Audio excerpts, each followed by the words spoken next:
Today's class will discuss about the capacitance value for a parallel plate capacitor with a different dielectric medium, and also about the coaxial capacitance also. The first topic is about parallel plate capacitor with the two dielectrics with dielectric interface parallel to the conducting plates. Okay. First, what you have to going for? We are going to be considering a two parallel plate capacitors of a different medium, that is f long 1 and f long 2 will be taking. The permittivity will be different for the two materials what we are going to be taking in a parallel way.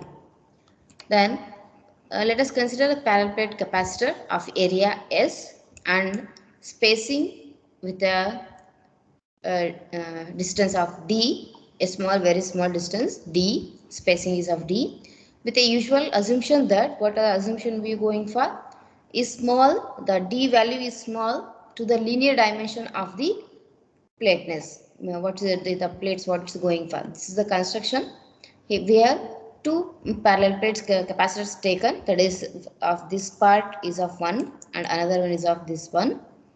For this the f long 1 is a different medium and f long 2 is a different one. Then the capacitance is f long 1 into S divided by D using a dielectric of a permittivity of f long 1. Now let replace a part of this dielectric by one more dielectric, that is about permittivity f long 2. I am placing the boundary between the two dielectric parallel to the plates as shown in the figure. This is how it is going for. With the distance of this, the spacing is of d1, for this is d2, and total spacing from one plate to another plate is of d, and whole area is going taken for is here as S. Then this is our two are connecting plates.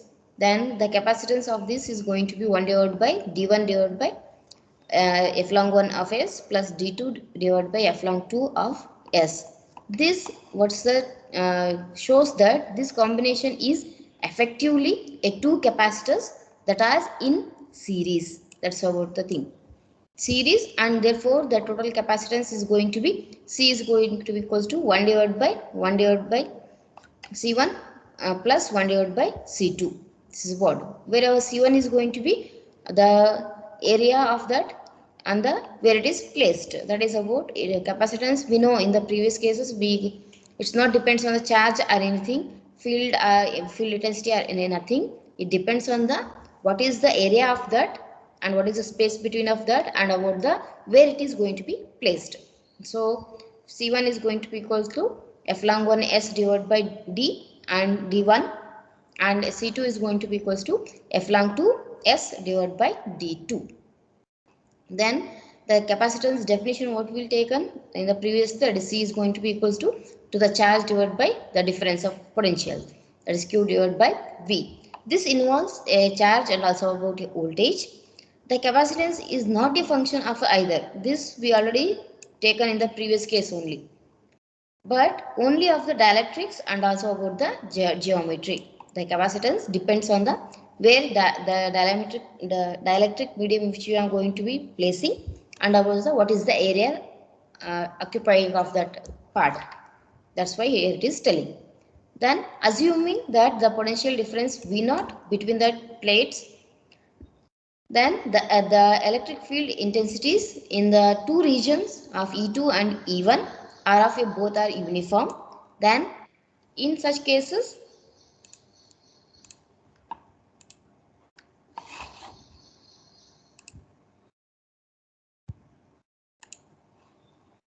therefore V naught is going to be equals to E1 D1 plus E2 D2. Then at a dielectric interface, E is a normal, and due to normal D flux density dN1 is going to be equals to dN2, or else I can write here as f long 1 E1 is going to be equals to f long 2 E2. Just by eliminating of this, because of a uniform field, then I can write for the equation for only for E1, that is going to be electric field intensity for the first dielectric medium, that is E1 is going to be equals to V naught divided by D1 plus D2 f long 1 divided by f long 2. Then the surface charge density therefore has the magnitude of rho s is going to be equals to flux density, that is nothing but in terms of field density, F long 1 into E, that is nothing but just a whole thing, it's going to be dividing by F long 1. Therefore, it is going to be remaining as V naught divided by D1 F long 1 plus D2 F long divided by F long 2. You will be getting the equation. Therefore, if D1 is going to be equals to D2, the magnitude of the surface charge is going to be same on each plate. Then if it is same, then the capacitance value is going to be C is going to be equals to Q divided by V naught. That is nothing but Q is nothing but surface area rho S into S divided by V naught. That is nothing but 1 divided by D1 divided by F long 1S plus D2 divided by F long 2S, and that is nothing but if it is in series, the 1 divided by 1 by C1 divided by C1 plus 1 divided by C2. The capacitance values what I am going to be considering for the parallel plate capacitors, it's I can go with this equation or these four forms I can write it off. Along with that, one more solution for this is going to be taken here as assuming a charge of Q on one plate leading to a charge density of Q divided by S and a value of D that's going to be is also of a where Q divided by S only. This is just an assumption. It's not properly we are telling, and this is going to be true in both the reason. Therefore, dN1 is going to be equals to dN2 and D is in a normal position. Then our E1 is going to be what? We know basic equation only we are writing in a different forms. That's it. D divided by F long 1, that is nothing but Q divided by F long 1 into S. Then E2 is going to be equals to D divided by F long 2, that is nothing but Q divided by F long 2 times S. Then the potential difference across the region, then V1 is going to be equals to E electric field density with a spacing, that is D1, that is nothing but Q into D1 divided by F long 1 times S. Then there in the same way we can write the for the potential difference about V2. V2 is going to be E2 into D2, that is nothing but Q into D2 divided by F long 2 into S. Then therefore the capacitance value is going to be C is going to be equals to Q divided by V, for that is nothing but Q divided by V1 plus V2. Either I can go with this way of solving or else I can choose a voltage method or else a potential difference method, that is nothing but Q divided by V1 plus V2, that is going to be equals to 1 divided by D1 divided by F long 1S plus D2 F long 2S. This is the capacitance value. Then it is going, what's the values it's taken is one part. We will be considering of the one more part, that is now to find the surface charge on each sides of this conductor. What is that surface charge is going to be, and the magnitudes of these charges should be a equal one, or else what it is telling for us, the electric lines are not as passing directly from one outer plate to the another, means it's not passing through a, if it is a parallel plate capacitor, it's not passing through one to the another. That's what he are telling, passing through the another plate, but as terminating on one side of this interior plane and then continuing with the other. It's not passing, it is moving beyond and passing. Okay, that's what here it is telling. Then the capacitance is unchanged if it is not going to be changing when it is provided that the added conductor is of a negligible thickness. When capacitance value is not going to be changing, the thickness of the another material should be very thin. It depends on the thickness. If it is more thickness of another material, if you are going to choose, the capacitor will change. If the thickness is very thin, then the capacitor is not going to be changing its value. Then in addition to the thick conducting plate, it will be increasing the capacitance if the separation of the outer plate is kept as a constant. And this is an example in a general theory what it is going to be telling, and the general theory it's telling that replacement of any portion of the dielectric by a conducting body will cause an increase in the capacitance. What it is telling for us, replacement of any portion of dielectric from a glass, if I am going to be replacing with any of the conducting aluminum or anything, dielectric by an conducting body will increasing the capacitance value.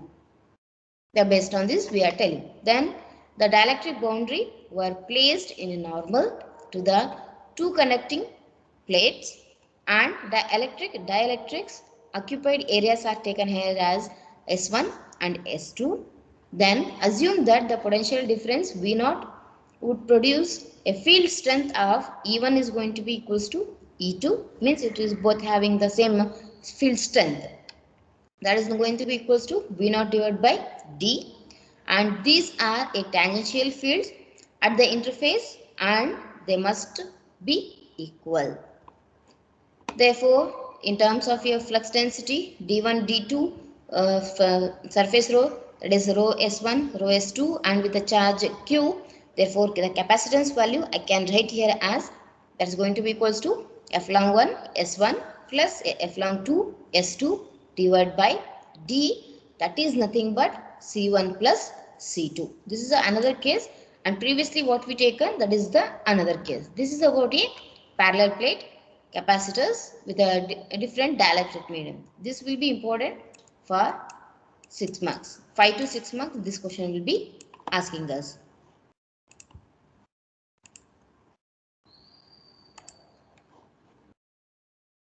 Next, one more small topic is about coaxial cable or coaxial cable capacitor. In the same way, my equations will be changing here. First, let considering a coaxial cable or a coaxial capacitor of inner radius, here it is going to be taken as A, and outer radius is going to be taken as B, and the length is of L, capital L. Finding the capacitance just by dividing a potential difference to the total charge, that is rho L into L in the length L. Then what is the equation for it's going to be? C is going to be equals to 2 pi F long L divided by ln B by A. Here what we are going for? Consider a spherical capacitor formed of two concentric sphericals, means here one and one more. Two concentric sphericals conducting shells of radius A and also B, where B is greater, means inner one is A with the radius A and outer is of the with the radius B. This is what we are going to be considering.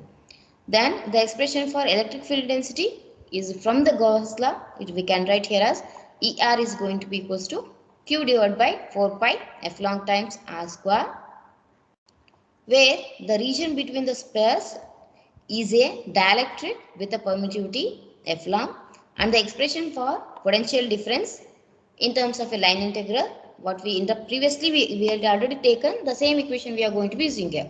VAB is going to be equals to Q divided by 4 pi F long 1 divided by A minus 1 divided by B. There, in this case, Q represents the total charge on the inner sphere, and the capacitance value is going to be equals to Q divided by VAB. If I substitute here, your Q get cancelled and remaining part will be 4 pi F long divided by 1 by A minus 1 by B you will be getting off. And the outer sphere become an infinitely large. This is the equation for inner. Outer, it is going to be infinity, and the capacitance of an isolated spherical conductor is going to be C is going to be equals to 4 pi F long times A. Make sure that this is the equation for inner sphere, this is for the outer one. Then for a diameter of 1 centimeter, if I am going to be considering a sphere about a size of, then C is going to be equals to, for the marble it's taken, it is a value what we will be getting is of 0.556 picofarads. Then coating this sphere with a different dielectric layers, what it is taken previously, for which F long is going to be equals to F long 1, and extending the form R is going to be equals to A to the R is going to be equals to R1. Then we know the flux density equation, that is Q divided by 4 pi R square. Either the ER is going to be Q divided by 4 pi F long 1 times of R square, where R is in between A and R1. That is nothing but equals to q divided by 4 pi f long. Observe here, instead of medium, we are going to be changing to the free space. F long naught times r square. R1 is less than of a r. In such condition, you will be getting the equation of this. And the potential difference is nothing but from VA minus V infinity. Here it is told it is going to be A infinitely large. Based on that, here it is going to be VA minus V infinity is going to be equals to minus line integral equation R1 to A q divided by 4 pi f long naught 1 f long 1 r square into dr minus from infinity to the r1. So infinity to the r1 integration q divided by 4 pi f long naught. Observe here f long 1 and f long naught into r square into dr. Just to go in solving of the integration part, you will be getting the equation as q divided by 4 pi is a constant. When you solve for this part, you will be getting as 1 divided by f long 1, 1 divided by a minus 1 divided by r1 and then plus 1 divided by f long naught times r1. Then just solve for this, you will be getting the capacitance equation as C is going to be equals to 4 pi divided by 1 divided by f long 1 into 1 divided by A minus 1 divided by R1 plus 1 divided by f long naught into R1. This is the equation what you will be getting here. This is for the coaxial cable. When we are going to solve the problems, you should know all the equations. Which all equations for which we are going to be using. Those will be helping when we go with solving the problems.